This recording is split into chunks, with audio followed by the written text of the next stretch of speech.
I want to talk today about what I'll call the crisis of originality or the culture of artificiality. That's the two titles I had for this video. I'm not sure which one I'm going to use when I actually post it. Let's see how the video content goes first and I'll decide that later. So what prompted this video is the recent discussions that have been going on about AI generated content, and I've made a few videos on this myself, and the discussions in the comment section of those videos helped to prompt this video.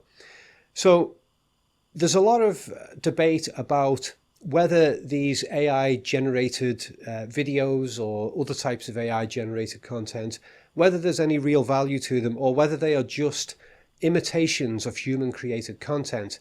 I've actually come up with some terms for it. Some people call it AI slop. I've come up with terms like non-tent, slop tent, platent, which means plagiaristic content, or algotent, algorithmic content. Auto content is another one. Factory content, auto vids, generative plagiarism. A bunch of different words and terms there. There's going to be a lot of new words in this video that you've not heard before. I've gotten into this thing lately of playing around with language to invent your own new words to describe things that otherwise are very awkward to think about, because the terminology that we typically use, if we have any terminology for those concepts, is often long-winded. And if you can create your own short words that represent those more complex issues, then you can think about them more clearly. That's a bizarre thing that I've been getting into lately, so I'm going to be experimenting with that a little bit in this video, which is ironic considering that the topic of the video is the crisis of originality. So one of the things that was coming up in the debates about this from time to time was people would say, but humans are just AIs themselves. Humans don't do anything original. Humans just copy each other. Most of what humans do is generative of what other people have already done before. And this is true for the most part. But there is a difference in that so far I have not been seeing anything coming out of the AI generated content anywhere that strikes me as particularly original in any way. Virtually all of it seems generative. I've not seen any inventions that have been made by AI, like incredible inventions, like, somebody invents the hammer, somebody invents the screwdriver, and, things like that. World-changing inventions. Now, you'd think that we'd be getting that stuff from AI if it was as advanced as they say it is, but I'm not aware that we've been seeing that. Maybe some of you might be aware of some things that AI has invented, which you can prove me wrong. Put it in the comments section. If that is going on, then great. I'm glad to see it, because I would like to see more new inventions. If AI can actually do original things, wow, I'd be made up with it. But I'm not seeing it so far. However, humans can and do sometimes come up with original things, or at least very, very unusual things or new ways of doing things that haven't been done before. Humans are capable of doing this. They don't do it that often, but they are capable of doing it. And all of the inventions that we've had, the fabulous things that create our world today, with all the luxuries that we've got and all that kind of stuff, virtually all of that comes from original thinking by humans. So we are capable of it, but we also do a lot of copying and generative stuff as well. This is true. So all that got me thinking about the fact that we've got an absolute onslaught of imitative, artificial, generated content that is just filling up the internet at the moment. And the arts have become stale for the most part. Music has become very stale over the last couple of decades. Same with movies and a lot of other things. Video games have been more creative than the movies and music, partially because the technology advances a bit at a time, and then as that technology advances, the video games can move into new territory. So that's a good thing that's going on there. TV shows did start to boost in the 2000s. They got really good. That's my favorite decade for TV shows. But over the last 10, 15 years, I've found that TV shows have started to decline in quality and have become more generative. And the reason is because most of what's being created, whether it's by individuals or by companies, they're just trying to imitate something that has already succeeded in the marketplace. Oh, that was popular. That was financially successful. Let's just copy that and hopefully we'll get the same result and earn the same kind of money that they do, or at least get a chunk of it.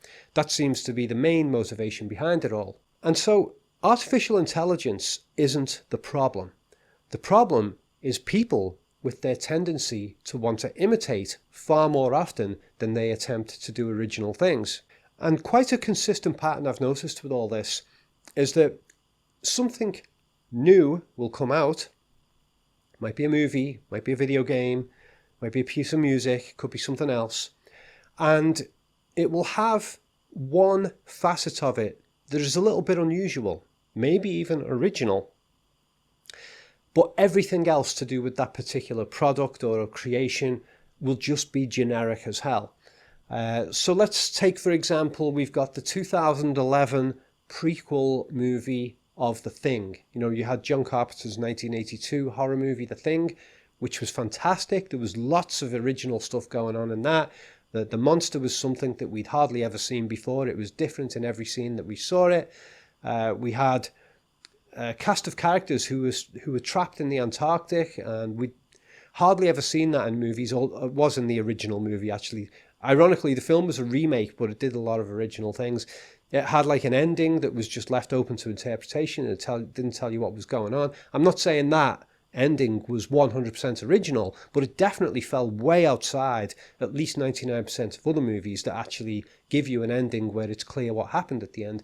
And there was lots and lots of things going on in that movie, John Carpenter's The Thing. Incredible levels of detail regarding hidden plot elements and things like that. Loads of good stuff going on. And then you jump ahead to the 2011 prequel movie, which was essentially a remake disguised as a prequel. And if you compare the leap between the original 1950s or 1960s movie of The Thing, the old black and white one, if you compare the leap from that to John Carpenter's The Thing and all the fantastic new stuff they did in the Carpenter version that really brought some freshness to that remake, to the point where I don't even think of it as a remake, I think of them as separate movies. And then you compare the leap from Carpenter's The Thing to the 2011 The Thing, and there's hardly any difference apart from they've used CGI for most of the monster effects, which makes it worse. But the one element of the movie that they had that was, you could sort of think of as original, was that the female lead character was able to tell the difference between who was an imitation person and who wasn't, based upon whether they had their fillings in. Or based upon whether they still had an earring on the correct ear. And that was it. Outside of that, everything in the film was just paint by numbers. It was just bog standard dialogue, bog standard cinematography. Everything else in it was just so utterly bog standard. And you get the same thing going on with like, there'll be like a song comes out, and there'll be one element in the song that is unusual and feels like a novelty. There might be an unusual bass line or some unusual lyric or an unusual sample, but everything else that you hear is just generic, like you've heard in 1,000 other songs before.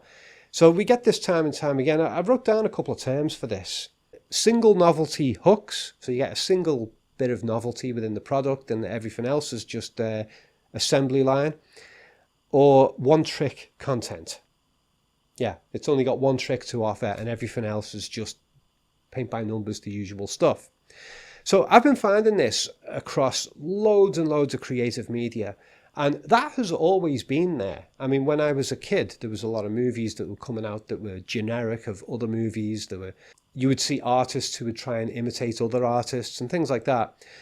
But that has gotten a lot worse in modern times. Hence, I'm calling this a crisis of originality. And it's not the fault of artificial intelligence, because AI is just a tool. It's got no more consciousness than Photoshop. It's how it's used. The AI doesn't create anything if we don't prompt it to create something. And it's what we prompt it to do that creates the results. So if we give it generic prompts, it will create generic results. If you told the AI, do this for me, and you describe something that's very, very unusual and original, maybe the AI could pull it off, maybe it can't. But if it does, then it wouldn't be the AI that was being original. It would be you, the human creator. And so AI isn't the problem. The problem is people not using their imaginations, not being creative. Now, there is an excuse that gets used to justify lack of imagination, lack of creativity, lack of originality. And that is that some people claim it's all been done before. You can't do anything original because it's all been done before. So I'll give you an example of this from my own experience. Many, many years back when I was directing, I think it was my third short movie, a movie called The Advisors. It was like a 25-minute short film. I was discussing with some of the cast and crew on the set about how to do things originally. I kept looking for ways when we were making the film. How can we do this in an unusual way? How can we do this in a way that's different to how it's normally done? How can we do something original? And one of the guys there, he said to me, "Oh, you can't do anything original. It's all been done before." And it was so dismissive of the concept of imagination itself. And so I thought, you know what? I'm going to show this guy something original and let's see if he's ever seen it before. And so I did this particular shot where I had the camera move into the back of an actor's head. So the back of the actor's head was dark. I had the camera move from around by her shoulder, move round, move into the back of her head. And then in the edit, it switched from the external camera view to her point of view. So the camera moved into the back of her head and it became her point of view. And then her point of view was in black and white, if I remember rightly. And when I showed him the film, I said, "Can you tell me where that's been done before?" Now, this is going back quite a few years. I think it may have been around 2005 or something. I shot that short film. And he couldn't think of any examples of it anywhere. And over the years since, I don't know if it has been done elsewhere since or whether it was done before that, but I haven't come across this in any movies or TV shows or short films or anything. For me, that was an example of how, here's how you can do something original if you use your imagination. But if you assume that it's all been done before, then you will not look for new ways to do things. And even if it has been done before, I didn't copy it from somebody else. I just came up with it myself on the set using a bit of imagination. So yeah, when people say it's all been done before, or they say something like this writer from decades ago or centuries ago, they covered it all. Like some people say, oh, Shakespeare created all the stories, that every story that's come since has all been covered by Shakespeare or something like that. These kinds of things are excuses for lack of imagination, lack of creativity. But what's even worse than that is when people copy somebody else's work and then try to pass it off as their own original creation. And every time somebody creates some sort of art, a movie, piece of music, whatever, there will always be some elements of it that have been copied or imitated from things that come before. I mean, if you play a musical instrument, you didn't invent the musical instrument. Or maybe you did. I've not come across anyone who's done that. But if you're playing guitar, somebody else invented guitar. They came up with all the ways of mapping out on the fretboard, all the different notes and stuff like that, and the different ways of plucking the strings and stuff. They came up with it. And you're copying all that. And you might come up with some unusual riffs, melodies or whatever, that nobody's sort of heard before. Nobody's specifically heard before. But most of what you're doing is generative. Sure, that happens. But when you get people who just copy other things blatantly and try and pass it off as their own, ooh, that is not good. It's really bad, and it happens a hell of a lot in social media today. I mean, I've seen there's entire YouTube channels where all they're doing is just basically reading from the news media. They look at the day's news reports, they pick out a couple of reports and they say, oh my God, this happened. You won't believe what this news report says. And then they basically just read the news report and they might make a couple of personal comments about it, but those comments aren't very insightful.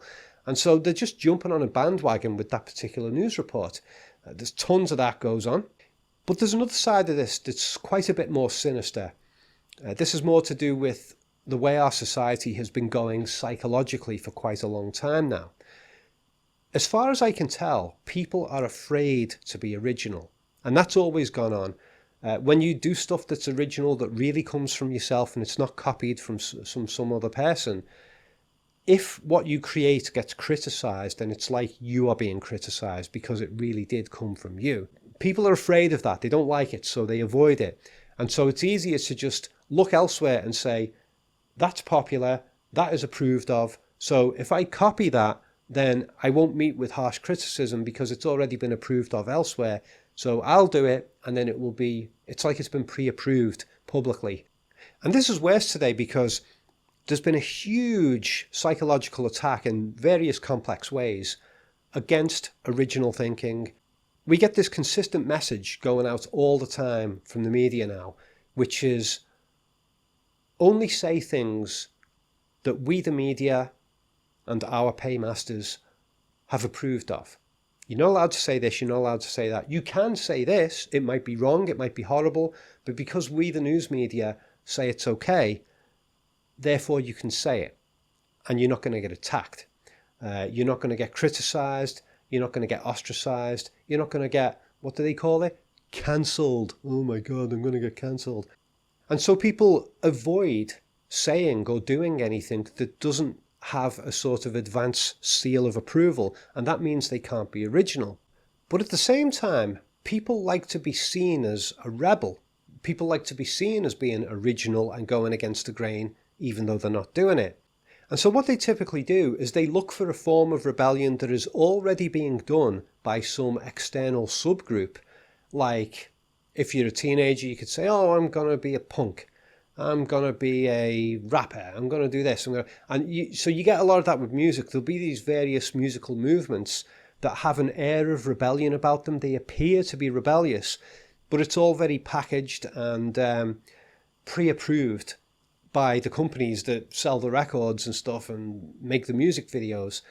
And so people jump on those bandwagons and they join these artificial rebellion, these fake anti-conformity groups. They're actually very, very conformist, but they're sort of artificially branded as being rebellious. So I've wrote down some names for that here. Trend clones is one of them, or safe rebels, or you could combine those two words and call them sables. What's a sable? It's a safe rebel. S-A-B-E-L, sable. You're a sable. What's that? You're a safe rebel. You're not a real rebel. You just joined a movement and you conform to it. Some other terms I've come up with here are cull fake, which means culture of fakery, copy cull, which means copy culture, cull mime, which is culture of mimicry, trend whores, or we could shorten that and call them trenors, a trend leech, that's a good one. Are you a trend leech? And a wagonite. I especially like wagonite. Wagonites are people who jump on bandwagons. Yeah, so there's some new sort of terminology that you can play around with that. You can invent as many words as you like. Language is a free and open source thing. You can play around with it to find the terminology that works best for you. And these tendencies make people very, very easy to manipulate, because if some organization has got lots of money and resources, in order to persuade a certain chunk of society, in order to follow a certain trend which is designed by that organization, all they have to do is artificially persuade people that that trend is already super popular. So they create an artificial consensus. They'll put out articles saying, oh, look, everybody's doing this. Oh my God, the internet says this. This is what the internet thinks of this. We see these kinds of headlines all the time. This is going viral. And what those kinds of articles do is they typically create an artificial sense that a certain opinion or behavior has all of a sudden become the norm. And ironically, that kind of media output can actually make that come true. Loads of people read it and they go, oh my God, everybody's doing this or saying that. I better start doing or saying it. I don't want to be the odd one out. And so it actually ends up creating the fake consensus that didn't exist before the articles went out. It becomes, the lie becomes self-fulfilling. And, well, I've got some words written down for this as well. Mobthink, there's probably other people who've come up with that one before. You can shorten mobthink to mobbink. I don't know if that would be a useful word at all, sounds weird. Falsensus, which is false consensus, or just shorten that to falsus. Okay, so at the end of this video, I'm going to talk about a number of things that you can do to increase your originality, ways that we can respond to this crisis of unoriginality. But first, I want to go through a number of types of artificiality that are used in modern video content, mostly in video content, but some of these are used in different contexts. But it's a number of techniques that get used to disguise the lack of original thinking, the lack of significant ideas that are being communicated in the video. And there's going to be a lot of bizarre words I'm going to be coming out with here as well. So first on the list is what I'll call zoom cutting, or the zoot, Z-O-O-T, or zut, Z-U-T. I don't know which of those words would be most appropriate. I haven't decided on these word terminologies yet. I'm just throwing those out there for you to think about. But what this refers to is when people create video content where they're talking to the camera, just as I am here, and they have the camera zoom level either quickly zoom in, out at different points during the speech, or the zoom level will cut closer, further away as they're talking as well. And I will edit this in that very manner that I'm talking about so you can understand it. And tons of content creators on YouTube do this, and it's completely pointless because it doesn't actually do anything to improve the ideas that they're communicating. I wrote down a little phrase here that I think is very important. If your ideas are good, they will hold people's attention without artificial embellishments. Yeah? And so if you feel that you have to talk to the camera about a particular subject and you have to have the zoom level jumping in and out or zooming in and out in order to create like a fake sensory embellishment, if you're doing that, that tells me that what you're saying isn't that interesting. I mean, if you go and look at some of the most popular big podcasts, the Joe Rogans and Lex Friedmans and all that, they don't do this stuff. It's just two people talking, and we're concentrating on the ideas. They're not embellishing it with all kinds of fancy graphics and stuff like that. So that was number one, the zoom cuts or the zoots or the zuts. Number two is what I've called the pop grab or pop splash. This is basically when you have chunks of graphics that just jump in from the side of the screen or pop out from the screen. As a person is talking, pop, pop, splash, splash, and you've got these graphics showing up, but they're not actually needed because people are able to listen to what is being said and create the imagery in their head of what the person is talking about. I mean, you've been doing it throughout this video. I don't need to have graphics come in to show you the things that you're already conjuring up in your imagination as a result of what I'm saying. Okay, that's a bit head spinny and meta, but yeah, pop splashes and pop grabs, that's number two. Number three, I wrote down a load of different terms for this. Rainbow sentiment or rainbowing or the splash bow or splash call or rain splash. What's splash call? I can't remember why I wrote splash call. But anyway, I'm not sure which of those is the best term, but this basically refers to, it's like a rainbow psychology where you just take all the different colours and you splash them. You hit the player with lots and lots of rich clashing colours. A bit like a sweet shop, you know, kid walks into the candy shop and all the sweet wrappers and chocolate wrappers are there and they're all bright and colourful with big clashing colours, and the kid goes, "Ooh, bright colours." And, you know, it disguises the fact that what they're eating is basically poisonous to their body. So yeah, a lot of videos do this. You get podcasters who throw all kinds of colourful things in the background. You know, you'll get like lava lamps and fancy lighting and stuff like that.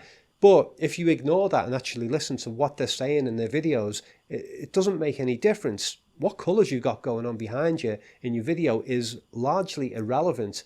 It's what you're communicating, the words that you use and the ideas that you're putting across. That's what's important.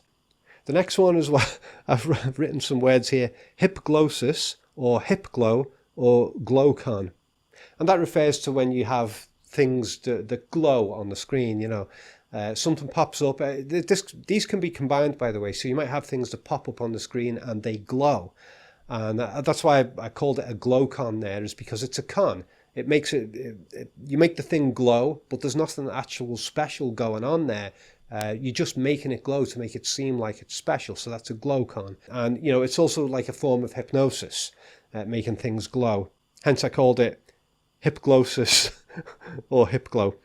The next one, number 5, is what I call depthing, which is basically the camera always has to have things that are out of focus somewhere in the shot. We went through a major trend of this in movies way back in something like 2013, and it lasted for a long time. Still goes on quite a lot, where it's almost like every shot in the film has to have like this focus distance between an object in the foreground and the background has to be really out of focus.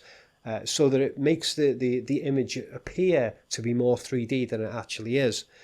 And this can look really nice. A lot of beautiful cinematography comes out of it, but it doesn't make the ideas of the story or whatever you're talking about in your video any better.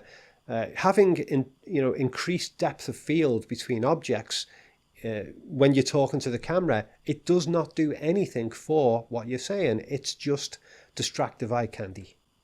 Number 6 is what I've called speed clutter or fast clutter. And that is basically that the movie or video game constantly bombards the player, the viewer, with a constant barrage of moving visual information, excessive amounts of detail, constant movement. Nothing is ever still. Nothing ever just relaxes and stays still for a moment. There are hardly any moments where, like in your movie, hardly any moments where the camera just stops and settles down for a minute. Everything has to be constantly moving all the time. And that includes editing constantly back and forth as well, when you could edit far less often and maintain the story. But yeah, fast clutter or speed clutter. Number 8 is what I call the slam hook. People will be talking about something in a video and there will be like a graphic or something will fly in and it will just bam, like it's almost like punching the viewer, hitting them in the face. Here's some visual thing that is just going to go in your face. We see this loads with graphics and things like that, but it can be done in other ways. And you get this in music videos as well, where people are constantly doing this toward the camera. Here's my fingers up close, or they move the face up close to the camera and then far away. So yeah, I call that the slam hook. You're just trying to slam the viewer with something that visually flies at them. Another one that gets used in combination with that is what I call a whoosh grab, or whooshing, or just a whoosh, W-U-S-H. There'll be like a noise that's whoosh, or title cards will appear in your video, and every time one of them comes on screen, it'll go whoosh, whoosh. You get that kind of thing all the time, or somebody's talking and then the entire frame of the picture swipes out the way with the whooshing sound, and then you get the next bit. And every couple of seconds there has to be a whoosh sound. And I've actually seen academic intellectuals on YouTube talking about various things, and they're using these whoosh sounds as if they're talking to some toddler who they can't otherwise hold their attention unless they give them these sensory embellishments. And that really makes me disrespect those intellectuals if they do that. In fact, it stops me from seeing them as intellectuals.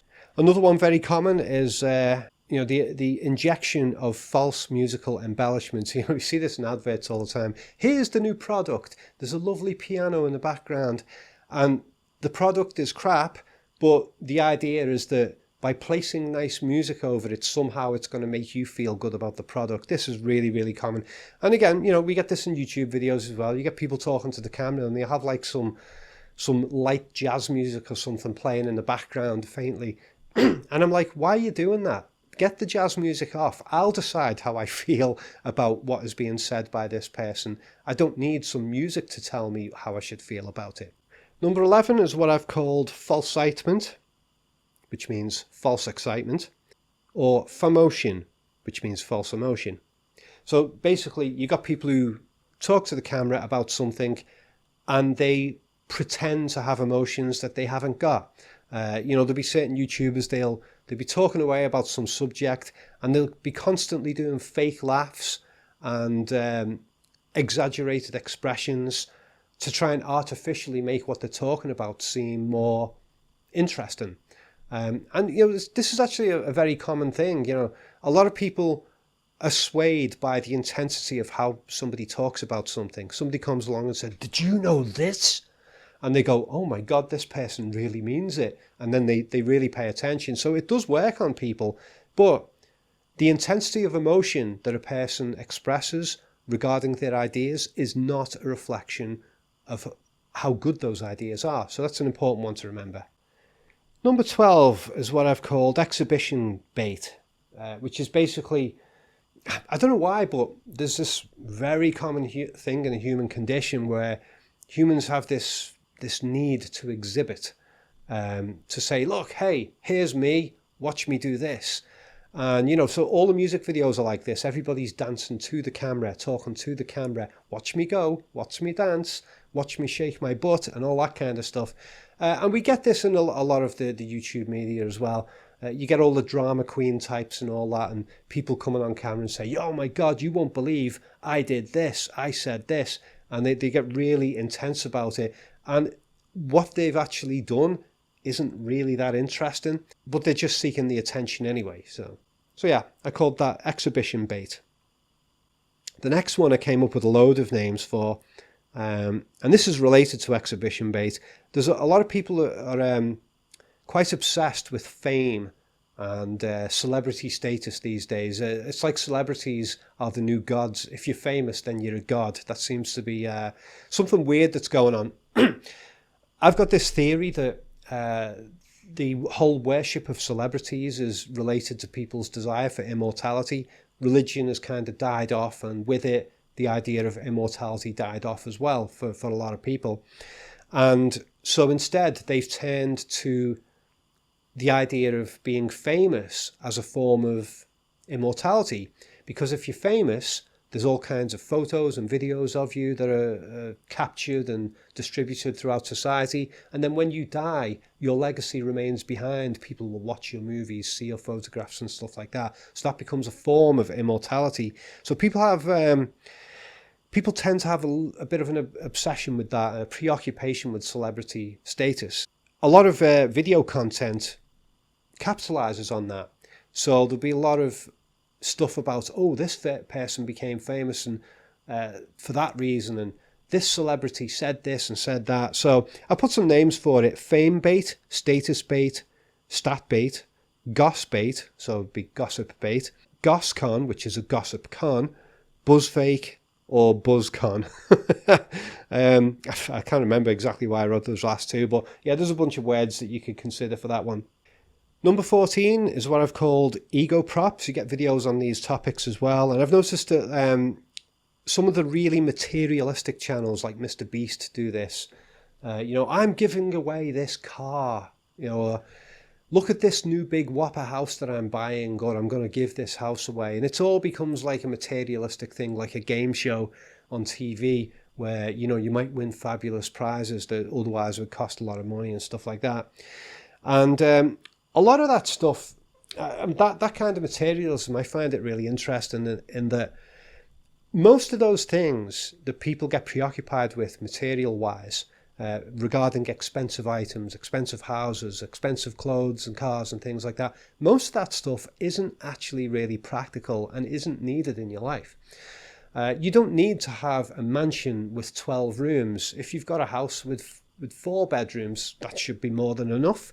But these become status symbols. It's like, I don't believe in myself. However, I've got this fancy car and this fancy house, and I've got this big balance in my bank account. Therefore, I'm great, aren't I? And so the people who feel the need to sort of exhibit themselves to the world in terms of the things that they've bought, those are the people who don't really believe in themselves. It's a really sad way to be, but a lot of people are like that. I have noticed with some people who are really obsessive in pursuing large amounts of money, obsessive about getting rich, and, well, more importantly, obsessive about being seen as rich. These people, they're the ones with the low self-esteems. They don't really believe in themselves, so they have to create this artificial cover around them. And then they need the world to look at them and go, oh, you're rich, you're great, So those kinds of expensive objects, they become what I call ego props. Yeah, a lot of video content is about those ego props. Number 15 is all about the fantasy physical powers or fantasy mental powers. I've called it FanPow, FANPOW, fantasy powers. People tend to feel disempowered in the world, like they don't have much control of things. They're being swayed back and forth by all these influences around them, and they're controlled by things like money and laws and things like that. People tend to feel very sort of oppressed in a lot of ways, whether they are oppressed or not. And I've been picking up on this pattern for several years now, where the more oppressive a society is, the more surrealist their fantasies become. So you could take somewhere like Japan. In Japan, to my knowledge anyway, from what I've read, I haven't been there, so forgive me if I'm coming up with generic stereotypes and stuff like that, but I've seen documentaries on this and read historical things about it. In Japan, there's a real oppressive element to family structures. The kid, you must achieve, you must get the best qualifications, you must get into the best university, get the good job and all that. And you get people committing suicide because they didn't achieve what the family wanted them to achieve. This is a funny thing about, people talk about oppression from governments and stuff like that, which can be really, really bad, and everyone should pay attention to that. But oppression from within the family system can be awful as well. It can be even worse. It can be much worse than a government sometimes. And so, like with Japan, because of the pressures that are put on people, I think people feel very psychologically oppressed there by their own families. And if you look at their fantasy literature and their media, things like manga and stuff like that, and the kinds of video games that they play and stuff, it's very childish, very escapist. All the characters have big childish looking eyes and squeaky kids' voices and stuff like that in a lot of the manga stuff. And yeah, I tend to think that the level of psychological oppression that is felt within family systems in Japan, I believe that drives their fantasy media content in terms of all the manga and things like that. And the video games that they play with that have very childish, toddler-like elements. I'm not being negative about Japan as a nation. There's a lot of good things that come out of Japan. I'm just using that as an example. And here in the West, we've had this going on for quite a while as well. When I was a kid, superhero movies were for kids, And nowadays, people feel a lot more psychologically oppressed in Western society. You're not allowed to say this, you're not allowed to do that, watch you don't get cancelled, all that kind of stuff, what everyone worries about. And so as a result of that, people are now obsessed with superheroes, with fantasy powers, with being able to do parkour and leap over buildings and punch through walls and stuff like that. The more oppressed people feel, the more surrealist and unrealistic their fantasies become. Yeah, so this is something that gets marketed to people a lot. A lot of content that is put out today is about fantasy powers that you cannot have in reality. I mean, consciously that you can't have that in reality, but you're happy to just escape into it as a fantasy anyway, just to get away from the oppressive feelings that you feel elsewhere.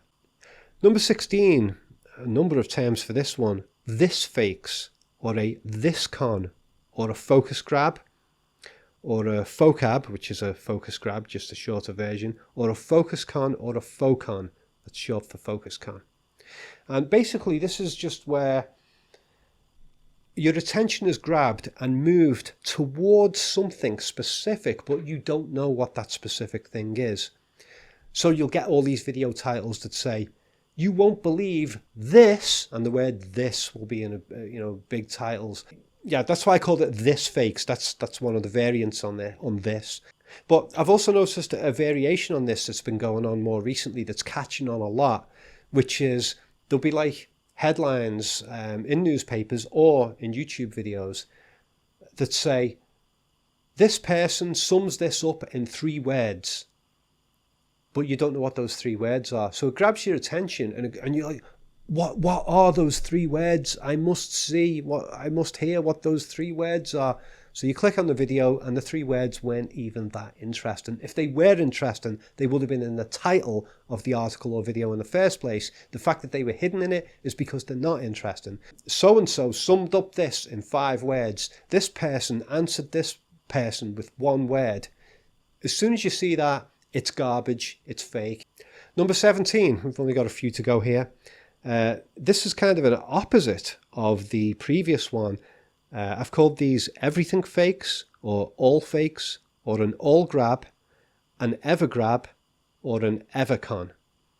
And this refers to when there's a claim made that something that is going to be discussed in the article or the video is going to affect everything. That's usually how it's worded. And again, this term we find all over the place. This changes everything. How many times do we see that in videos?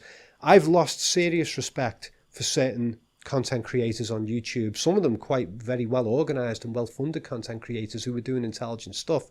And they've started doing these videos with these captions that say, this changes everything.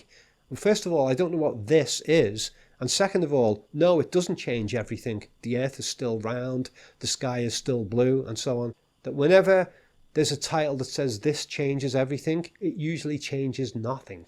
Or if it does change things, it's only a minor effect. So that's another form of artificiality. Number 18 is a sort of a more broad variant on that, which I've called mystery fakes, or a miscon, M-Y-S-C-O-N, which is like a mystery con. And it's basically the title of the article comes up with just some sort of mystery. We did have examples of that in the previous one, but these ones would be more specific to certain areas in life.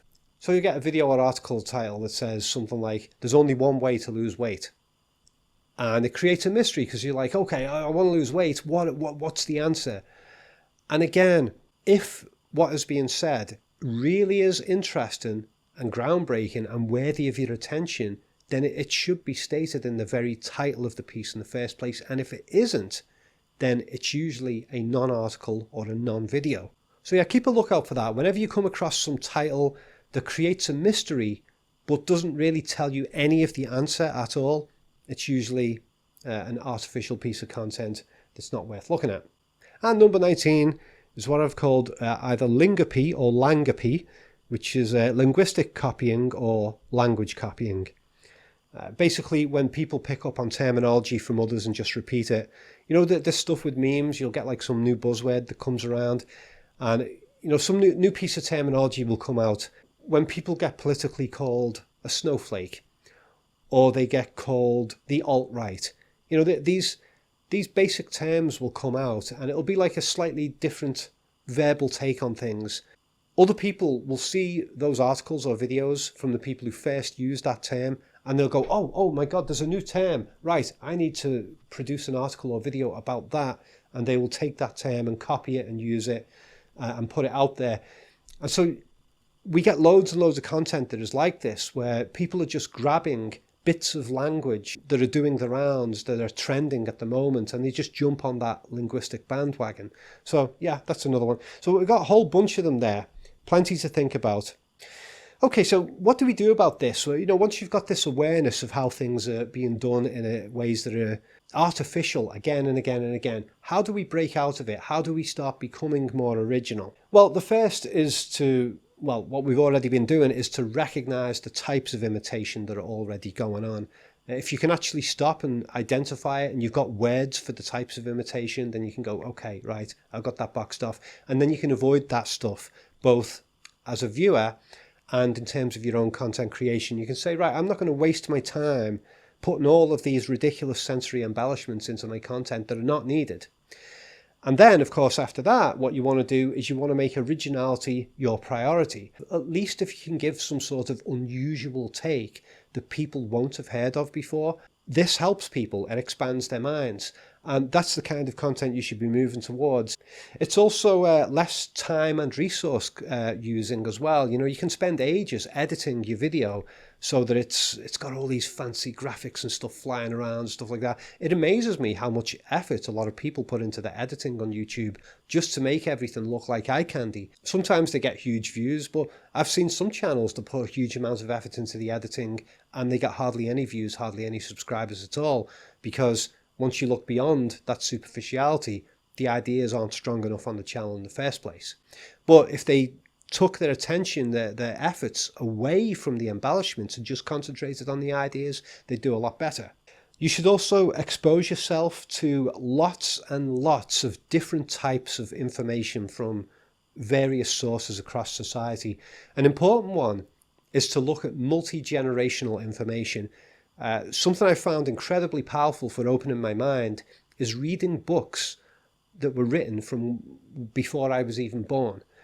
Because not only do you get different kinds of ideas, but the actual language that is used to describe those ideas, the language has changed over time. And when you go back and read those books, you have to get used to the way people used to describe things. And it enhances your understanding of language when you're stepping out of the familiar verbal patterns that you've got today. The more information you're exposed to, the more cross-referencing your mind can do. And through that, you can start to observe patterns and get ideas, some of which will be quite original, and then you put that content out there. But if you're only copying other people who are also copying other people, that's even worse. I mean, this is something that's been going on for a long time now.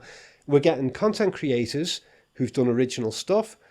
Then we get people who copy them, and they might do well out of it, some of them. And then we get people who copy the ones who copied them, and then you get copies of the copies of the copies of the copy. And as time goes on, the ideas get diluted down, and the quality of the message massively deteriorates.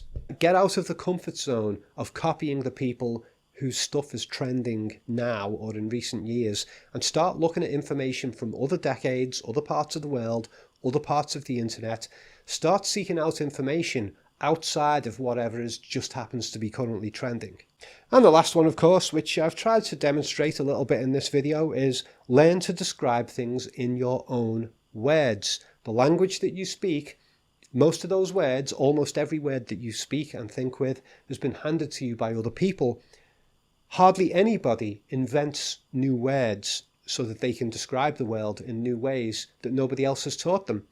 I've described a bunch of words here as part of this video, and most of those are experimental words, but I have been inventing new words that I've now worked into my mind, and they've become part of my regular thinking, and they help me think more clearly about certain issues, whereas previously I had to go off on a sort of articulate rant about something just to process the idea. But once you've got a simplistic word that sums up that complex idea, you're able to use that concept more effectively and easily in your thinking. And that's not just good for coming up with original thoughts, but it's also good for giving other people an unusual and original experience when you're talking to them. Because if you're talking to them and you're using terminology that they've heard loads of times before, then they're going to be like, yeah, okay, yeah, whatever. But if you start coming out with terminology that they've not heard, and I don't mean cabbaging their head with really long academic words, if you start describing things to them in ways that are unusual, you're actually affecting the way they think. Okay, folks, this was probably quite a ramble because I'd sort of typed up these notes on this a while ago, probably a month or two ago. And so when I was going through the notes here, I couldn't properly remember everything as I'd thought it out when I was typing it. So there's probably been a fair bit of waffle in this video, but this is a quick video that I'm doing in between other projects. That doesn't mean that the ideas aren't important, though. I do consider these ideas to be important. This isn't intended to be some sort of like academic quality study. I'm just putting a load of ideas out here from these notes, and you can process them and do with them what you wish. Hope you enjoyed this. You've been listening to Rob Ager of collativelearning.com. If you want to see more of my psychology-related content, if you head to my website, Collative Learning, there's lots and lots of psychology articles, videos there as well. Okay, so you take it easy. Bye-bye.